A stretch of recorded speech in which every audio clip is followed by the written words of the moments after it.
ఈ రాష్ట్రంలో ఉన్న ప్రతి గ్రామ పంచాయతీకి వివో బిల్డింగ్ ఉన్నది ముఖ్యమంత్రి గారి ఆలోచన. అందులో ఇవాళ 149 గ్రామ పంచాయతీకి సంబంధించిన గ్రామాల్లో వివో బిల్డింగ్లు మంజూరు చేసినాం. అవి త్వరలో అన్ని కూడా పనులు ప్రారంభించేటువంటి కార్యక్రమం చేస్తున్నాం. ఇవాళ స్థానిక సంస్థల్ని బలోపేతం చేయాలని చెప్పేసి గతంలో స్థానిక ఎన్నికలు జరగకపోవడం వల్ల కొన్ని సమస్యలు ఏర్పడ్డాయి.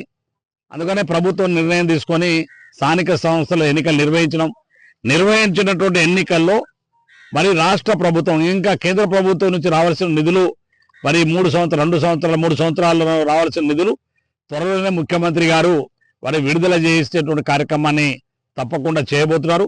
కేంద్ర ప్రభుత్వాన్ని ఒప్పించి ఆ ప్రభుత్వం నుంచి రావాల్సినటువంటి నిధులు ఈ 3 సంవత్సరాల్లో మన రాష్ట్రానికి రావాల్సినటువంటి నిధులు అవి, గ్రామాలకు రావాల్సిన నిధులు అవి.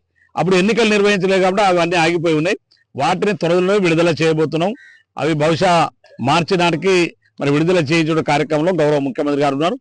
దాంతో పాటుగానే రాష్ట్ర ప్రభుత్వం ఇప్పటికే 255 కోట్ల రూపాయలను ఇప్పటికే రాష్ట్ర ప్రభుత్వం గ్రామ పంచాయతీకు నిధులు మంజూరు చేసి నిధులు కూడా విడుదల చేయడం జరిగింది. అందుకే గ్రామాలన్నిటి కూడా సర్పంచులు స్థానికంగా చాలా మంది కొత్త సర్పంచులు గెలిచినారు, చాలా మంది యువకులు గెలిచినారు.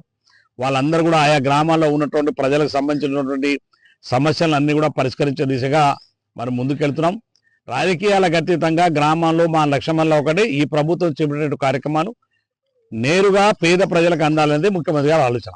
దానికోసం కామస్థాయిలో ఉన్నటువంటి సర్పంచ్ కావచ్చు, ఎంపీటీసీలు కావచ్చు, మరి ప్రభుత్వం నుంచి వచ్చేటువంటి అన్ని చూసుకున్నటువంటి ఎమ్మెల్యే కావచ్చు, అందరం కూడా కలిసికట్టుగా ఈ ప్రాంత అభివృద్ధి కోసం పనిచేస్తాం. మరి రేవంత్ రెడ్డి గారి నాయకత్వంలో ఇంకా చాలా కార్యక్రమాలు తీసుకోవాల్సినటువంటి అవసరం ఉంది. అవన్నీ కూడా భవిష్యత్తులో ముందుకు తీసుకెళ్తాం. ఈ ప్రభుత్వం పేదల కోసం అండగా నిలబడేటువంటి ప్రభుత్వం. ఇవాళ రేవంత్ రెడ్డి గారి నాయకత్వంలో కాంగ్రెస్ పార్టీ ప్రభుత్వం అని చెప్పి మరొకసారి మీ ద్వారా మీడియా మిత్రుల ద్వారా మరి ప్రజలందరూ కూడా తెలియజేసుకుంటూ ఈ ప్రభుత్వానికి రేపు మున్సిపాలిటీలో కూడా ఎన్నికలు జరగబోతున్నాయి. ఎందుకంటే ఇవాళ మహిళలకు సంబంధించి మరి వడ్డీ లేని రుణాల నుంచి మొదలు పెట్టుకుంటే చాలా కార్యక్రమాలు ఉంటాయి. ఈ ప్రభుత్వం మహిళా సంఘాలను బలోపేతం చేయాలనే ముఖ్యమంత్రి రేవంత్ రెడ్డి గారి ఆలోచనకు అనుగుణంగా మరి అనేకటువంటి కార్యక్రమాలు తీసుకున్నాం.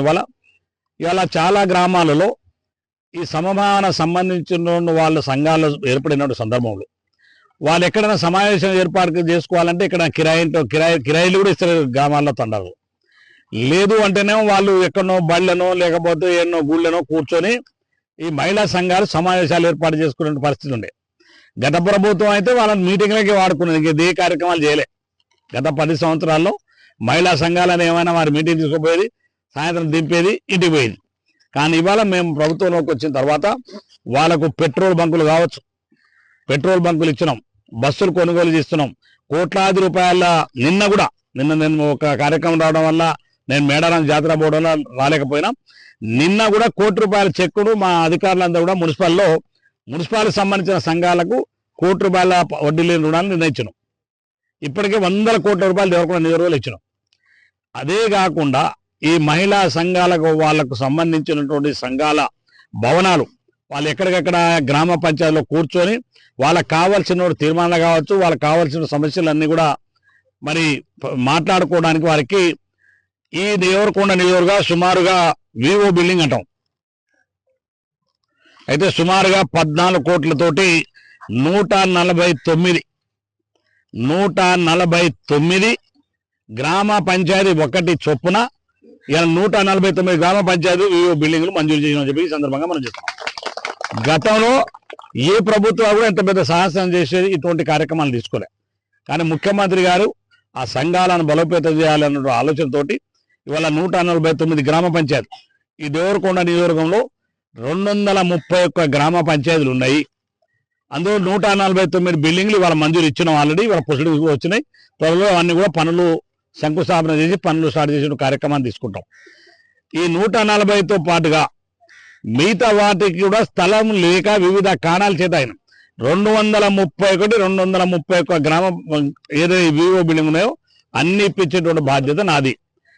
నా రిక్వెస్ట్ ఏంటంటే స్థానిక ఉన్నటువంటి సర్పంచ్లు ఇంకా ఏ గ్రామ పంచాయతీ స్థలానికి సంబంధించిన సమస్య ఉండి స్థలం ఇవ్వలేకపోతున్నారో ఇప్పటికన్నా స్థలం తీసుకొని మాకు స్థలం ఉండని చెప్తే చాలు, వాటన్నిటి కూడా మళ్ళీ మంజూరు ఇప్పించేటువంటి బాధ్యత నాదని చెప్పి ఈ సందర్భంగా మనం చేద్దాం. చరిత్ర సృష్టించినోడు ఇప్పుడు ఆ చరిత్రనే తిరగరాయబోతున్నాడు. అబద్ధాల గోడల్ని బద్దలు కొట్టి నిజాలను రాగా మీ ముందుంచబోతున్నాడు. నిజమైన వార్తల కోసం వెంటనే డౌన్లోడ్ చేసుకోండి రా యాప్ని.